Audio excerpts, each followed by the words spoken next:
Hi there and welcome. My name's Sue Begent and this is the first of our business spotlight interviews with myself. It's my pleasure today to welcome Linda Waterhouse, who's going to talk to us about LinkedIn.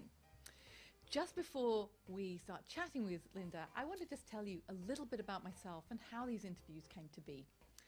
So I am a business coach and I say client attraction specialist for solo entrepreneurs and small business owners. And I came to this because I had a 25-year career as in sales, marketing and business strategy. Not that long ago, about 3 years, I found myself in the parking lot of the company that I was working for, clutching my belongings and a severance package and wondering what I was going to do with my life next. And alongside the feeling that I had, which was panic about how I was going to pay my bills, I also had a feeling of relief and liberation, and a realization shortly afterwards that this was really the start of a very exciting journey for myself. It made me realize that there are some things that I really, really believe in, and one of those things is the importance of working in your zone of genius, and it's something that you're passionate about. I also am really passionate about seeing more women leaders leading as women in this world, and I think a sort of example of this is somebody like Jacinda Ardern, who's the Prime Minister of New Zealand, and her recent handling of the mosque attacks. I digress a little, but as a result of all of this, I started to focus mainly on working with women business owners, and particularly solo entrepreneurs. And I also came to realize that women in business have a particular set of challenges that I was well placed to help them with. And so I started a Facebook group, and it's called Smart Women Who Mean Business. And if you are a solo entrepreneur or a small business and you're a woman and you'd like to join, I invite you right now to join. These interviews that I'm starting right now are actually with members of that group. And so it is with real pleasure that I am today talking with Linda Waterhouse. And you'll excuse me while I read, because I want to do her bio justice. Linda Waterhouse simplifies and demystifies digital marketing for small businesses so they can gain clarity, take action, and increase their revenue. She's currently focusing on sharing techniques for using LinkedIn to generate an endless stream of clients, and I would add, great clients. Her other online marketing strategies include website development, search engine optimization, social media, etc. Linda enjoys becoming a marketing partner with her clients because there's so much confusion about how to best implement online marketing. Linda translates the geek speak to street speak, as in everyday language, so that her clients are not overwhelmed by jargon and have a clear plan on how to use digital marketing every day to grow their businesses. She's a co-author of Turn Knowledge into Profits and will be featured in the 3rd edition of the Ultimate Guide to LinkedIn for Business. So you're really in great hands. She's a 2018 Top 25 New Jersey leading women entrepreneur brand builders. When she's not working, Linda can usually be found biking, hiking, kayaking, or just outside enjoying nature. Welcome, Linda. Thank you, Sue. I think I'm going to have to cut down that bio. Well, I don't know about that. So I'm really interested to know what made you decide to become an entrepreneur.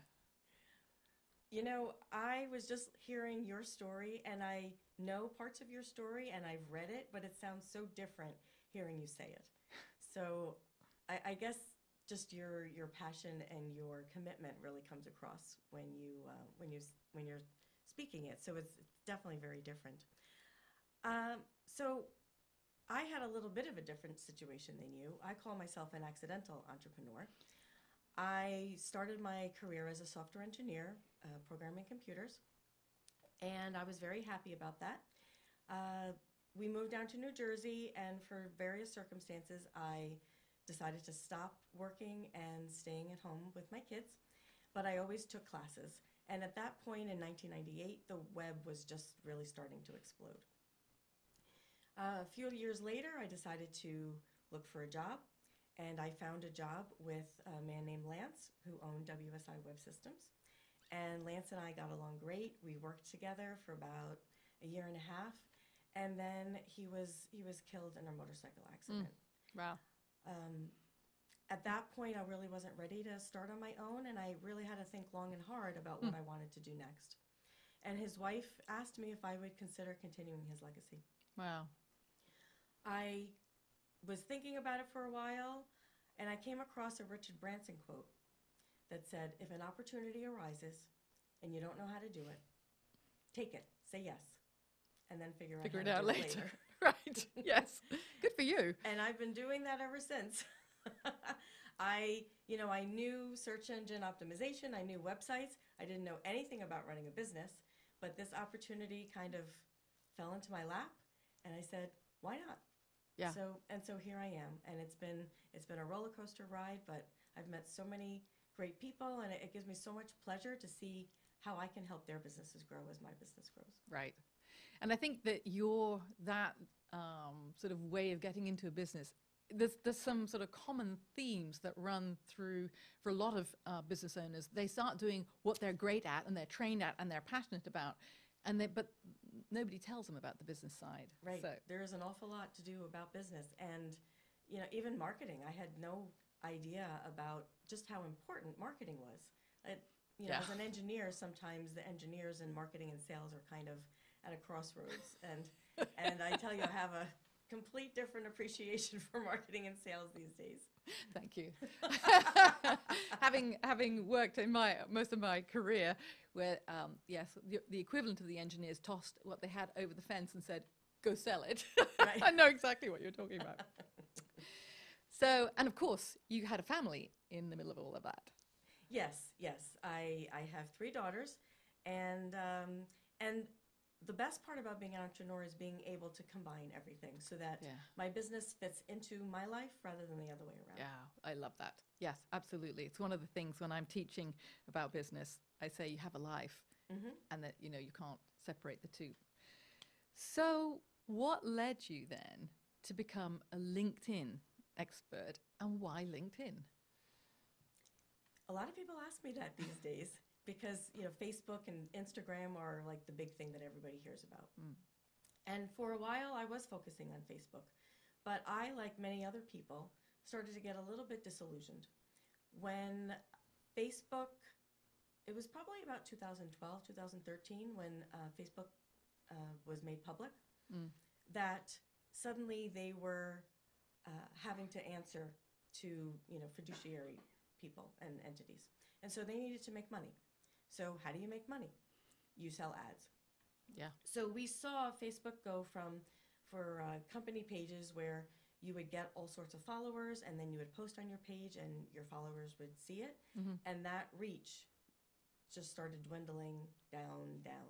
Yes. And now it's about between 1% and 6%, depending on the post. Yeah. So what that means is that for every 100 followers you have, only between 1 and 6 people will actually see your post. Yes. So people really do have to do ads, and they work, don't get me wrong, but some people got very annoyed with the pay-to-play.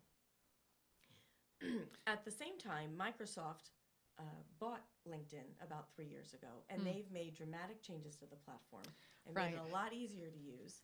And we've had special training in order to use LinkedIn not just as a job searching platform, but as an actual way to meet people and get leads and more clients. Yeah, absolutely. I have to say that Linda and I were talking as we were preparing for this interview, and the last time I had used LinkedIn and really taken it all that seriously, I was really using it as a corporate employee. I was wanting to make sure that my CV was out there to the best advantage, and it was findable by recruiters when I was looking for a job. But all of that really has changed, hasn't it? Well, don't get me wrong. LinkedIn is still a great place to find a job and for recruiters to look for people. But what people have realized is that with a little bit of tweaking, we can really use LinkedIn for more than just for job searching. A lot of people don't realize that kind of the whole buyer's journey has changed. It used to be that we used to go to a store, say you wanted to buy a TV, and you'd go to a store and you'd ask the salesperson, what kind of TV should I buy? And he would ask you, your room size, how far away, what other questions. And then he would help you figure out the process. These days, people do a lot of research online. And you go to the store and you already know, maybe 2 or 3 you're interested in. So then the salesman doesn't have to do that much. Well, just like for products, people are doing research for services as well. Yeah. And it turns out, a lot of people don't realize that LinkedIn has great search engine rankings. Yeah. I researched you. I Googled you. And guess what? And your LinkedIn profile came up third. Yes. So that means it's really, really important that your profile show up advertising you as the best person you are, showing off your best qualities, how you can help your clients, and maybe some good testimonials, so that when people are researching you, and it was a little jarring the first time I realized that just like I research other people are Googling me. Absolutely. Yeah. Right? Yes. Sometimes it doesn't feel like And it it goes matters both ways. what you have up there for them to read. I had the same realization, when I actually people were finding me, and then when I asked them how they'd found me, that they'd said, well, I found your LinkedIn profile, and I have an unusual second name. But as a business owner, I think that's such an important point, because if LinkedIn's not your platform and you're not focusing on it, it's so easy to just tune out what's going on with your LinkedIn profile. But when you think about it in terms of, particularly if you're somebody that you've tuned LinkedIn out, but by the way, you're focusing on SEO for your website, you've actually missed something that's free and easy to fix and is going to be just as visible as your website if you get your SEO right. And it's much less complicated to do it. Yes, it's kind of like a summary of all your capabilities, and it's become a great platform for having all sorts of content. And content is what people are looking for these days. LinkedIn allows you to put videos on, and videos are huge. Audio for messaging, white papers, PowerPoint slides, any kind of information and education that you can have for your clients, you can put on your LinkedIn profile. And I so want to unpack some of that, because I think there's some really, really juicy and important pieces there. Because business is done when you know, like, and trust somebody. And that starts with a very small tentative relationship, and you have to grow it. And yes, there are clients who are ready to say yes to you immediately. You'll just actually find them at the moment where their need is acute and they're ready to say yes. But many other people are in there maybe at some point, and you have to stay in their world and develop that relationship. Yes. You also need to develop that relationship, because maybe that person will never be a client, but they could be a conduit to a client. Yes. And the first part, I think always the first question you should ask yourself is, how can I help them? Because somebody that you help is much more open to helping you. But I want to go back to what you just said, because a couple of things you said. The first thing you said right at the very beginning was, I've read the words that that you said, but hearing you say them was so much more powerful than to just read the written word. Yeah, So I was really surprised, because I felt like I knew you. That's so interesting. But what's interesting and how that translates into this platform is you no longer are restricted to just writing your profile, writing your bio. You have audio and video. So let's unpack that a little bit more. And actually, why don't you walk through? So let's just assume that somebody is, and by the way, if you're listening to this, what we're going to do some basic stuff if you're sort of newish to LinkedIn and you want to just find your feet. And then we'll talk about maybe the basic profile first, and actually the components of that, how to really maximize that, and some sort of do's and don'ts. And then for those of you who've already sort of jumped into LinkedIn, Linda has some more sort of deeper expertise, if you like, some things that are a little more sophisticated to share. So let's start with the profile and somebody building a profile. So some do's. Let's start with the do's. Okay. Well, the profile, and if somebody says, I don't really like social media, I don't really think I'll ever use LinkedIn, I really encourage you even if you don't think you'll ever go on LinkedIn again, to go take a look at your profile. It's like having a second website, and it's really important, especially because it comes up so high in the rankings. So the profile is your foundation. And the first thing to do is make sure that you have a picture. Because what would you rather look at? This or this?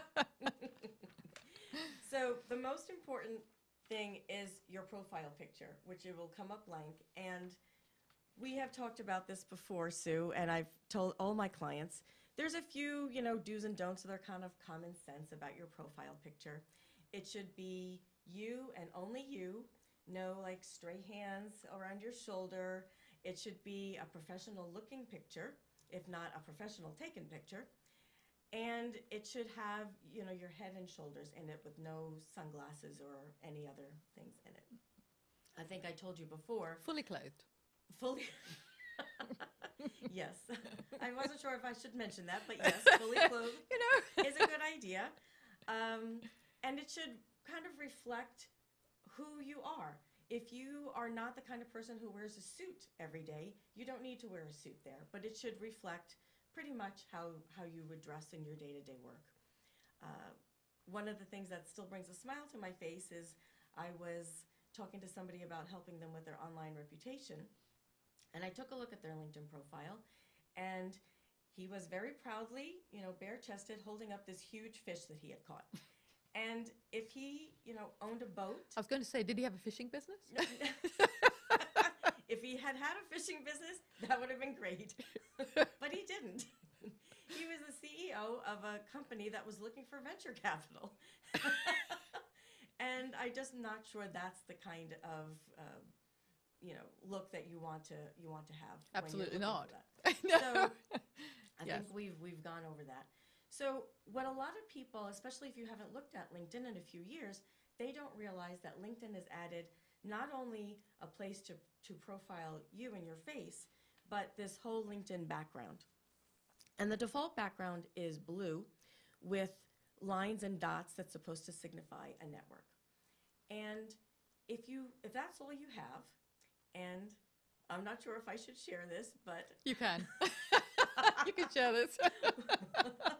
When I was researching Sue, lo and behold, guess what background I had? She had a beautiful face, but a blue with white dots and lines. But it isn't that way anymore. And by the way, this is how I fixed it, just to share a really simple and easy, no-cost way to fix this. If you're not familiar with a platform called Canva, go get your canva.com, and it's just design. And as long as you pick a free design, it won't cost you anything. I went in, I put in LinkedIn header, I got a background, I typed in, for solo entrepreneurs and small business owners, etc., and then I uploaded it into LinkedIn. So yes, thank you. Perfect. So easy to do. Perfect.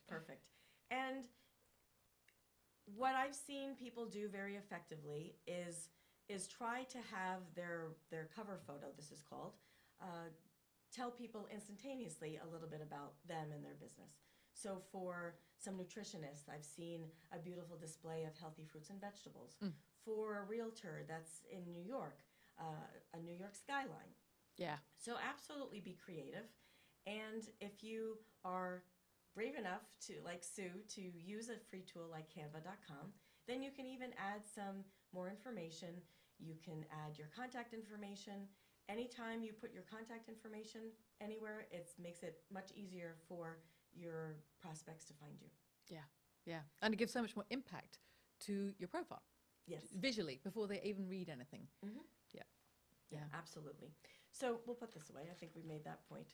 So after your picture and your cover photo, the next most important thing is your headline. Now the headline, if you look at your LinkedIn profile, it shows up right under your picture. And the default... And can I make a suggestion? If you're listening to this, you might want to actually open your own LinkedIn profile right now so that you can follow along as Linda's walking us through. Right. So the default is simply your job title and your company. So for example, it can be, financial advisor at Edward Jones. And that is, mildly descriptive. But if somebody's doing a search and they're coming up with all sorts of financial advisors at Morgan Stanley, financial advisors here, that's not really, you're really missing an opportunity to stand out a little bit more. And I'll give you an example of the client that I was working with yesterday.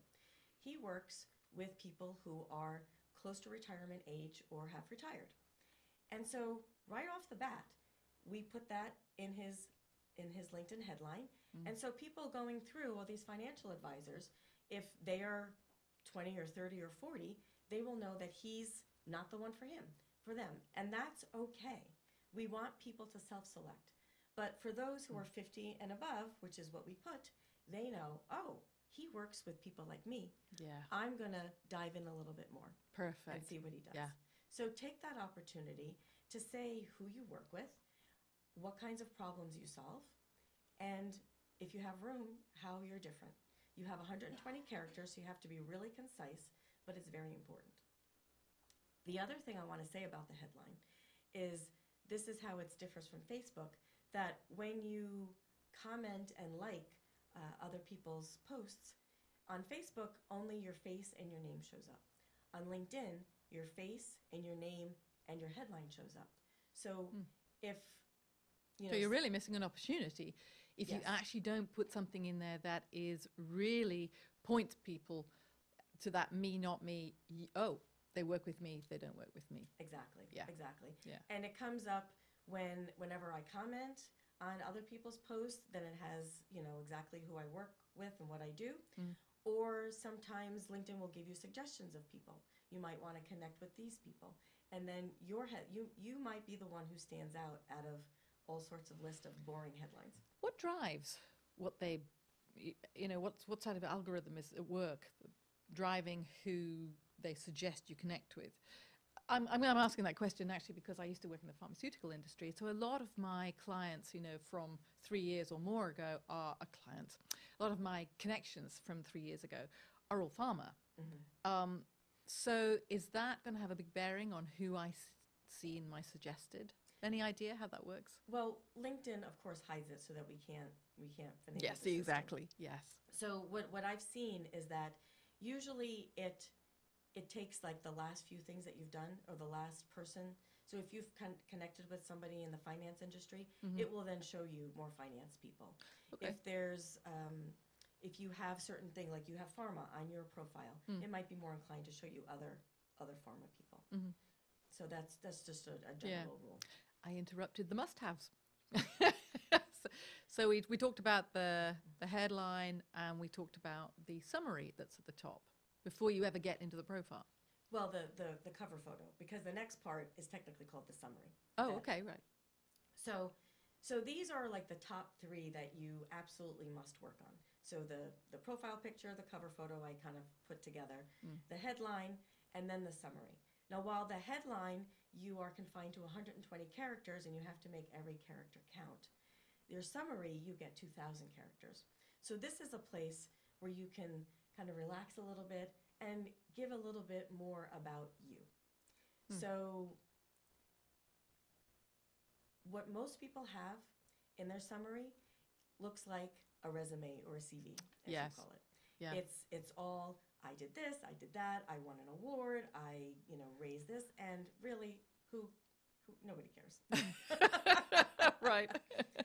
Sometimes especially when I was, going to buy a car, and sometimes I'm a little skeptical over the people who, sell the most cars. It's like, what kind of trick do they have to get everybody to buy it? But instead, we have to change it to be client-facing.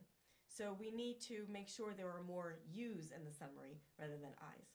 Yes. And so I also often call them the so-that's. And you're probably better at explaining this than I am, but it's, I have studied digital marketing so that I can help other business owners use this to help grow their business. So, they don't necessarily care that I've won an award, but the fact that I've won an award, might give them an indication that I'm better at helping other people. The way that I think about that is it doesn't matter what, decision you're making. You make that decision emotionally and then you justify logically. Yes. So the award tends to be part of the justify logically. Yes. But you're right. It's not in that initial make the decision. The decision is, I'm struggling with this problem, and Linda could help me really actually get my profile in great shape so I can reliably attract great clients. So, you really solve the problem for them. And that's, you just said it, the key. It's the attraction of the great clients. It's the letting our ideal clients self-select and know that we can help them, rather than us, having to go out and push ourselves. Because many people, especially small business owners, we don't like to feel salesy or spammy. And also on the receiving end, it's, well, why should I care? Exactly. You're busily talking all about yourself, but it's almost like being at a party with somebody who's just talking about themselves. Yes. And never asking you a question about you, and you're hoping that somebody's going to come and rescue you. So it's very similar in that way. I often encourage my clients to think of a question. Are you struggling with X? It's just a very simple way, but that question is all about them and not about you. And I always think that's a great start to that engagement. Yes. And the very, very beginning of a relationship. And the essence of that relationship, be it business or otherwise, is, are you interested in me and my problems? And can you help me with my problems? Because in the end, anything that any of us selling something, is like, it has to be well, why do I care? Oh, I care because you have expertise I don't have that would really help me. Yeah, absolutely. That sounds great. Yeah. And you hit it on the nose before when you said, building relationships. The whole idea is to turn connections into conversations. And it's not, and I don't want anybody to think that, I'm going to change my profile and then, my phone's going to be ringing off the hook. No, it's not like that. But it's just adding another step, another piece of adding the credibility and knowing that that person, is good for you. Yeah. So is there anything else that you would say is a must-have in that basic profile? And we're going to start talking in a minute the more in-depth ways to create that connection. So we've got the must-haves. Anything else in the must-haves on the profile? I do encourage people to put a couple lines of maybe a testimonial in there. And a lot of people say, well, my recommendations are there. But often people have to scroll down before they see the recommendation. But if social proof is really important these days. Yeah. And if they see, a recommendation that says, Sue really helped me to find my ideal client, and now I can't help but find my ideal client, then people are, say, oh, yes, that's exactly what I need. And one thing that people often forget is to put their contact information right in their summary. Right. Again, even if it's in your picture up at the top and it's in the little contact info area, it doesn't hurt to put it in your summary. Because if somebody has read your whole summary down to the end, the chances are they're going to be interested. Yeah. And why not make it as easy as possible for them to contact us? I think what we all forget is that, when we write this stuff, we feel as though, well, all of these pieces are in there, somebody could find it. But number one, we need to make it really easy for people who want to take action and give them multiple opportunities, same, whether you're writing an email or you're doing something like this. And number two, I think, we tend to think, oh, well, we've told our story, we've done all these things, but what we don't realize is that maybe somebody only read a piece of it. But if your contact details are in that piece, the only piece that they read, then they're much more likely to actually reach out. Yes, it took me a while to realize, because my thought was, well, obviously I want people to call me. Why else would I be? But as I got more experienced, I realized that sometimes people, they really need a little bit of a push. Yes. Contact me, call me today, schedule an appointment. Contact me to get my free white paper. Just have some kind of a call to action. And I think that is a great point because, the world that we live in today, we're all stuck in our phones, we're on our computers, we're all bombarded all the time with communication. We are so over-communicated to. And we are, for many of us, the first thing we do when we wake up in the morning is we reach for our phone. We are straight into all that communication. But what that means is we are not necessarily fully present for that Mm-hmm. communication. In fact, we often multitasking. Yes. And We all so know how there, well that and works. that is why those clear calls to action and being so clear about the action that you want somebody to take is important, because they may be skimming. Yes. They may be only half present, and but they're engaged enough. So being clear, do this next, Yes. is an important piece. Yes. Yeah. Absolutely. What are some don'ts, must avoids for a LinkedIn profile, Where should I start? apart from the no clothes in the photograph? Yeah. Well, I'd like to talk about a little bit about beyond the profile, and then actually creating a connection with the people. Oh, yeah, 'cause sure. That's what we're there for. Yeah. So the one thing I implore people not to do is to use the default LinkedIn message. I'd like to become part of your professional LinkedIn network. It's really boring. It doesn't give the person any indication of why they should connect with you. It's kind of like somebody coming up to you at a party and saying, "Hey, you want to talk to me?" Without, what's your reaction? It's like, maybe not. No, thanks. Whereas if I'm connecting with you because I had met you at a networking group, then say that. I saw you at a networking group. We didn't get a chance to talk. I'd like to connect with you here. If I read something that you posted that really resonated with me, say that. You had a good story about somebody who gave you a connection request because they gave you a compliment, right? When Linda and I were preparing for this interview, when she was telling me about this, I said, yes, I am actually, I get really fed up when I get multiple LinkedIn requests from people I've never heard from, like from California and like Georgia, like all of these places, never met them before. And the message that they write tells me that I have a $sign on my head. And it's so clear, That's a good way of And I putting mean, it. and sometimes people will say, I've looked at your website, it really needs help, in essence. And so I just delete those, not because my website doesn't need help, but because that's not the way to start that conversation and a relationship, which could lead to, people are in such a hurry that they forget the relationship building part. Mm-hmm. And so I think this whole idea to, turning connections into relationships and into business, you have to allow the know, like, and trust factor. And you've got to realize that if you've met somebody face to face, that's one thing. But if you've never met them and you are actually using LinkedIn and you are actually searching for people, and we're going to talk about search in a little while, and you just come up with somebody randomly that you are right back at stone cold, and your first thing you need to do is slightly warm them up, because I can't tell you how many I've deleted because I'm the only person that I actually accepted her invitation is because she had actually reached out to me and said, I've actually read your stuff, I've looked at your Facebook page, and I'm really interested in what you're doing. And I've noted that these are the types of things you're working on, and that sounds interesting to me. Mm-hmm. And that told me that even though she probably is thinking maybe I might become a client at some point, she wasn't. The way she started that relationship was starting a relationship, and I actually accepted that one. So yeah, I think that's such a great point. And it had a much better feeling, right? You Absolutely. didn't feel like somebody was trying to get in your face. Oh, absolutely. Yeah. I'd like to take a step back and say that I really look at LinkedIn as having three great purposes these days. The number one we've already talked about, that it is great for establishing your professional credibility, reputation, because it has such good visibility on Google.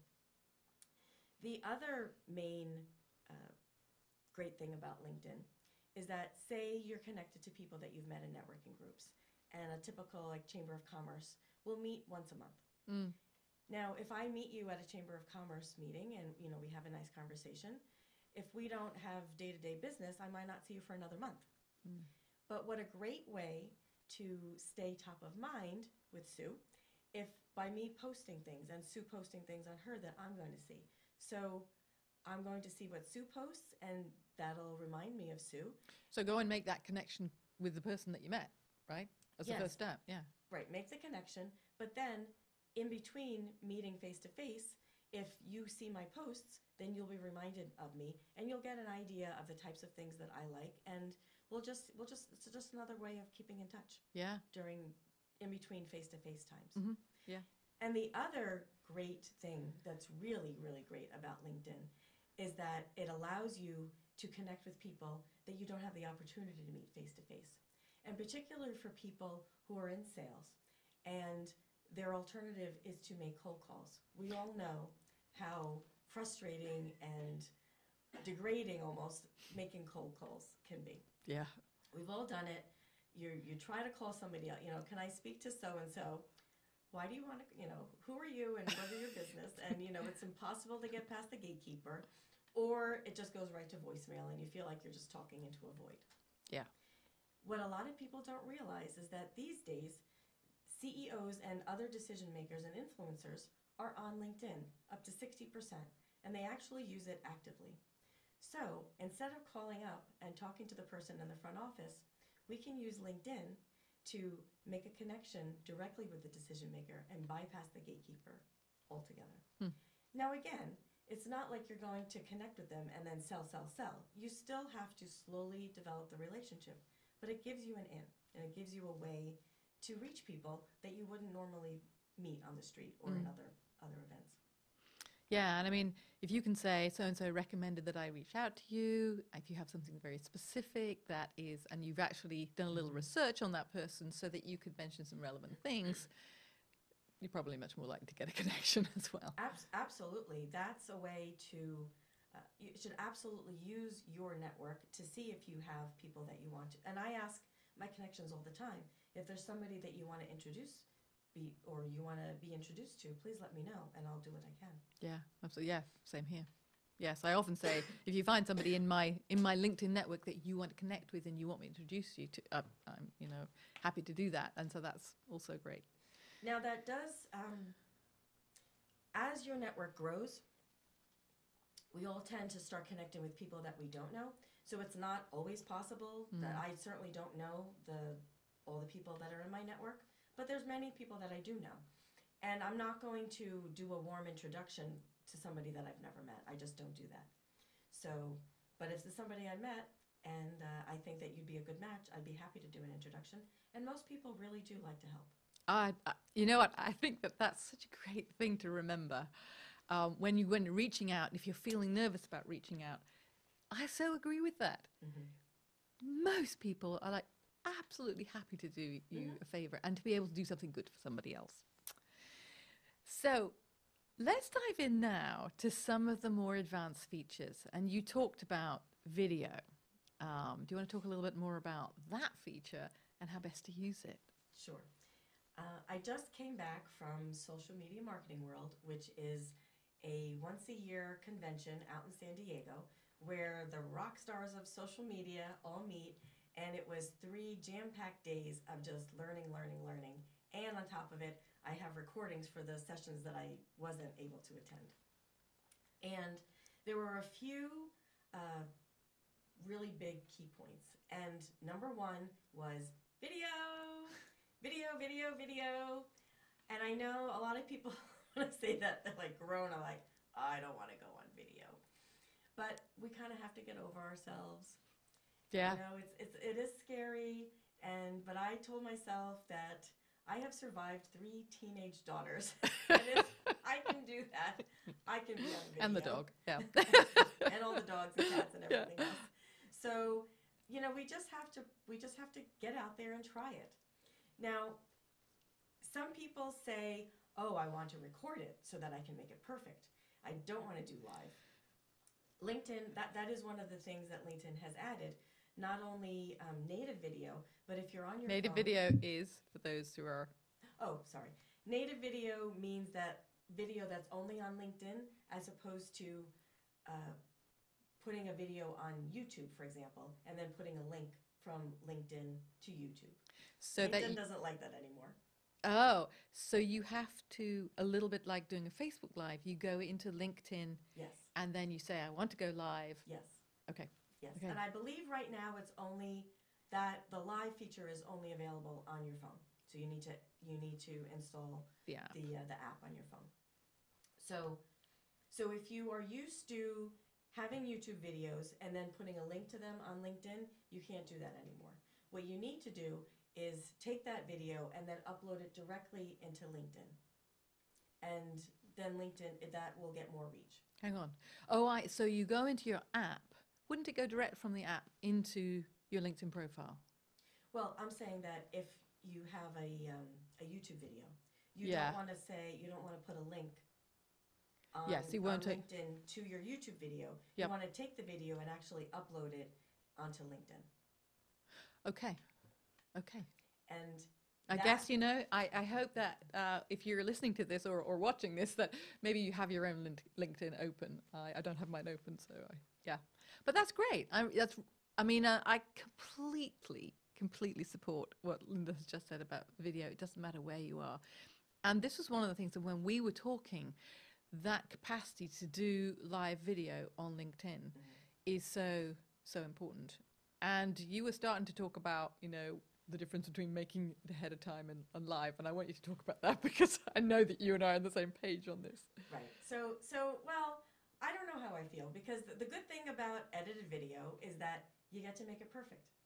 And you can do take after take after take and then edit it. And then you come up with a product that you are hopefully happy with. Now, if you're anything like me, that process could take hours, if not days. Or worst is that you end up saying, forget it, I'll never like this, and you don't do anything at all. So there is that danger. Yeah.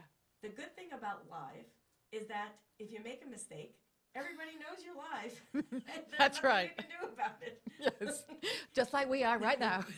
That's right. So you just have to go for it. You Yes. know, you kind of, hold your breath and take the plunge, and it is what it is, and people are going to, take it. And I really think it brings another level of camaraderie and just kinship with the viewer because, this, You're really being real. This is us. This is us. Yeah. Exactly. Can't make this up. Yeah, exactly. And what happens to you if you do the pre-recorded route is what I call, it's akin to analysis paralysis. Yes. It is that nuance there. Oh, I'll just re-record that. Oh, well, then I'll just reshoot the whole thing. Well, then, and it never gets done. It just, Yes, I so agree. Yes, I don't want to tell you about this one video that I wanted to do that I had the perfect idea that I would do it out on my deck in the morning light because the morning light was so nice. And I did take after take after take until the light wasn't so nice anymore. So then I had to move it inside. And I had to find a wall, and then I did it in my dining room, and then I realized that what I was wearing really clashed with the wall, so then I had to change. And what could have been a 5-minute project ended up taking all morning. Yes. And for what? Was it really that much more effective? I really don't think so. Yeah, I so agree with you. I mean, you know that I really use Facebook. I mean, you've gotten really good with that. Well, it's hard to evaluate yourself and sort of really know how you're doing. But the thing is, I go into Smart Women Who Mean Business every single week, and I do some teaching. And, sometimes, for instance, yesterday, what I actually do once a week is I go on my Facebook page. I have the same topic. I go on my Facebook page, which is Sue Begent at the Co-Creation Zone, and I teach on a particular topic. And then half an hour later, I go into Smart Women Who Mean Business. That's actually what I do.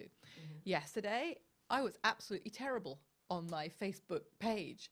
I mean, I don't believe you. Well, that's how I felt. And so I'm just sharing that, you can do this stuff and you can feel terrible.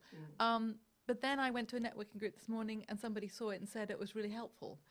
So my point is, and this is something else that happens to all of us, I think, is we get into this whole perfectionist thing. And that actually stops us moving forward and taking action. And it's actually better to just dive in. Some very successful people were good at some things and not good at others, and were very successful. And I think that that's such a great thing for us all to remember. Just do it, Yes. however it ends up. Right. And by the way, we're here just doing it. That's right. That's it. We walked in here and we're just doing it right now. So we give, I think what we're saying, we were saying that we want to inspire you to do the same. Exactly. So yes, live video.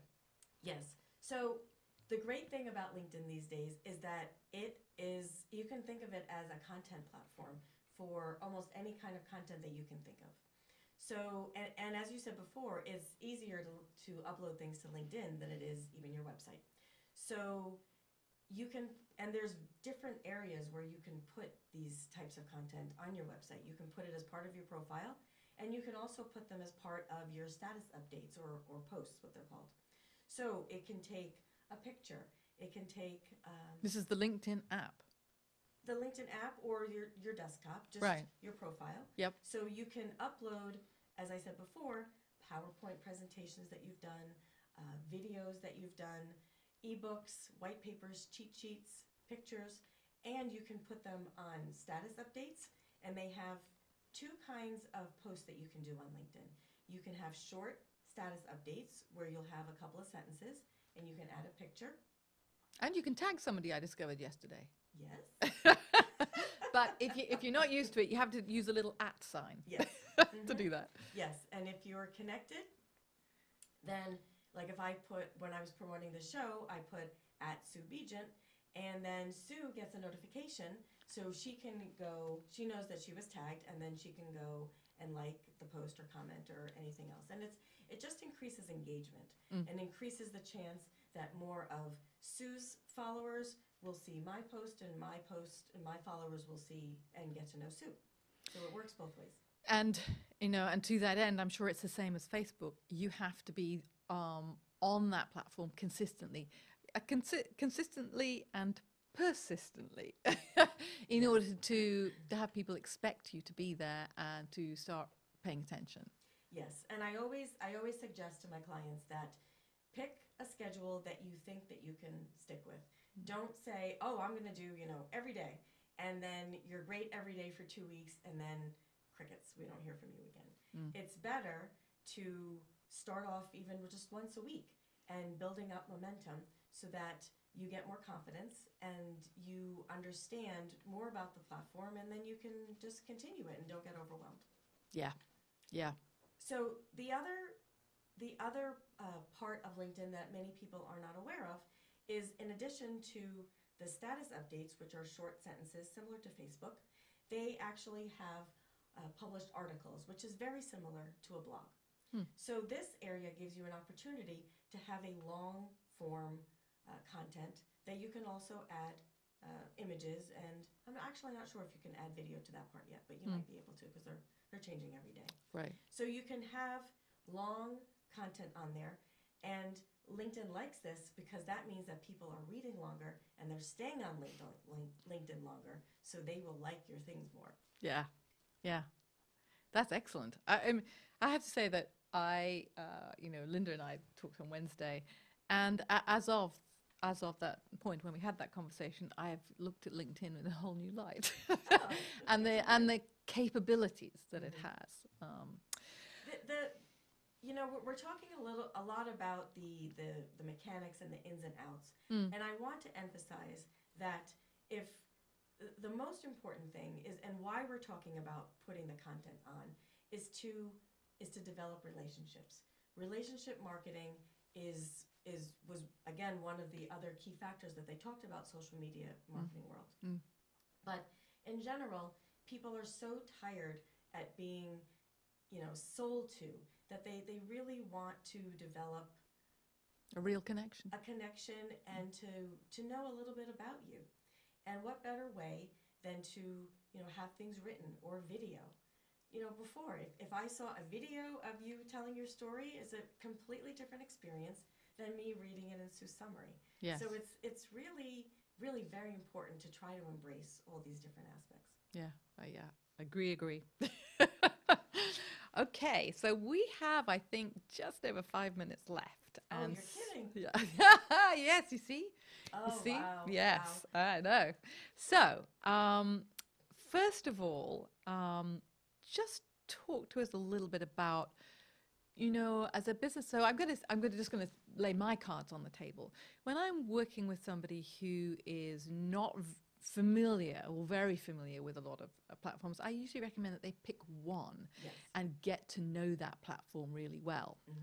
So what are some of the reasons that somebody would seriously consider LinkedIn over, say, the Facebook, Instagram, or other Twitter say?